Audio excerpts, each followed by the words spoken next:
Hello दोस्तों, छठ का त्यौहार नज़दीक आया है और मैं सोची एक गाना आप लोगों को सुना दूं। मेरे चैनल को लाइक सब्सक्राइब जरूर करना। पनवा से पातर छठिया मैया, फूलवा से बाड़ी सुकुआर, फूलवा से बाटी सुकुआर।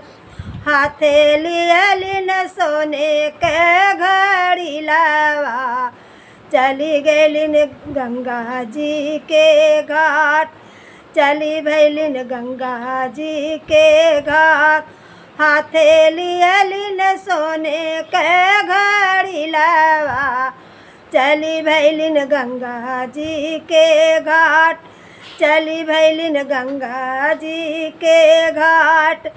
जलवा से भरी के गगरिया, दैलिन गंगा जी के यारार, दैलिन गंगा जी के यारार।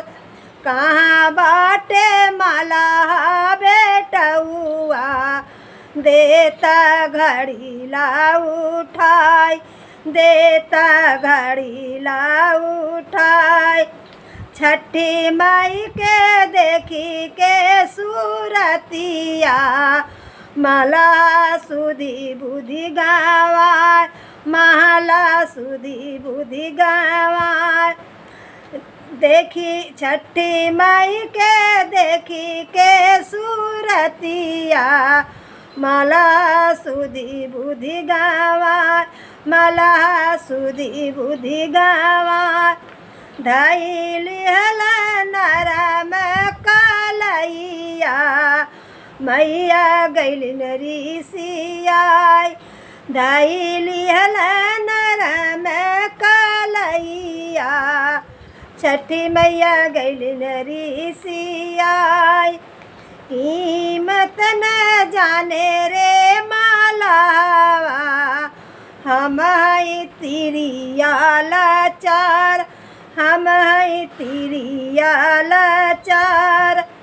हम आदित्य देव का बहिना, जिनसे जग उजियार, जिनसे जग उजियार।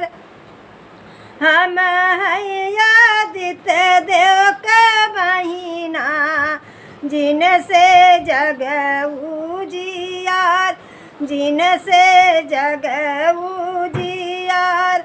कोढ़े तोर फूटे रे मालावा, मिट जाई तोर परिवार, मिट जाई तोर परिवार। एतनी बचन सुनी मालावा, गिरी जाई छठी माई के पाँव, गिरी जाई छठी माई के पाँव। नहीं तो है चिन्ही छठी मैया, माफ कर गलती हमार, माफ कर गलती हमार।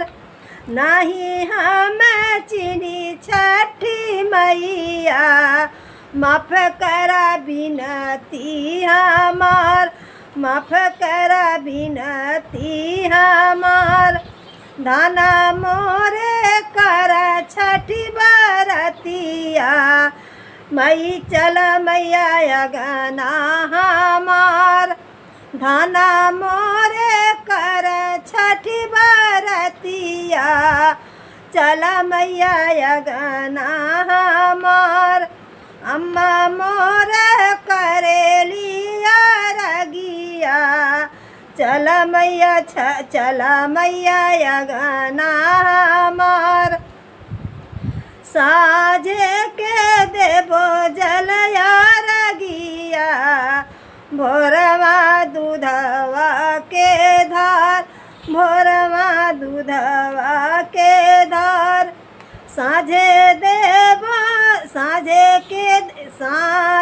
के देबो जल रगिया, भोरे दूधवा के धार, भोरे दूधवा के धार।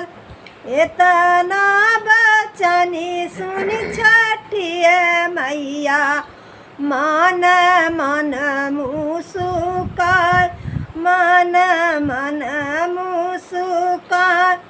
इतना बचनी सुनी छठी मैया, मन मन मुस्काय। जुग जुग जिए मोर सेवकवा, छूटी जइहे बोली हर साय।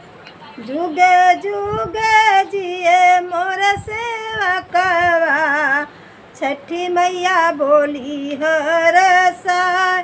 बढ़े तोरे धन से सोहागवा, फले फूले सब परिवार। बढ़े तोरे धन से सोहागवा, फले फूल सब परिवार। अन धन से बढ़े भंडारवा, बढ़े रोजी रोजीगार, बढ़े रोजी रोजीगार। जय हो छठी।